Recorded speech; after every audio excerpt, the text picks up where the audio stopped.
Hello friends, आज हम review करेंगे ऑक्सीजनाइजर क्रीम का। ये one of my best whitening cream है। जिन बच्चों और बच्चों का कलर फेयर नहीं हो रहा, स्कूल गोइंग हैं, कॉलेज गोइंग हैं, वो लोग भी इसको यूज़ कर सकते हैं। हाउस वाइफ भी यूज़ कर सकते हैं। और ये बेस्ट नाइट क्रीम है। एक ही हफ्ते में आपको बहुत डिफरेंस फील होगा आपके कलर टोन में। डॉक्टर रोमिया की ये ऑक्सीजनाइजर क्रीम मैंने खुद यूज़ की है और ये इसका कोई साइड इफ़ेक्ट नहीं है। इसको रात के टाइम में अप्लाई करें और ये स्किन में बिल्कुल अब्जॉर्ब हो जाती है। ये बेस्ट नाइट क्रीम है। ऑल स्किन टाइप्स है, कोई भी इसको यूज़ कर सकता है। प्राइस है इसकी 750। और इसका जो ओरिजिनल टेक्सचर है क्रीम का वो लाइट पिंक कलर है और बहुत ही स्मूथ सा टेक्सचर है इसका।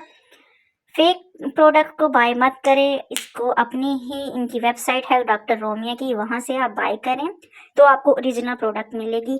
और इसको यूज़ करने के बाद आपने मुझे कमेंट में ज़रूर बताना है कि ये आपको कैसी लगी। तब तक के लिए बाय।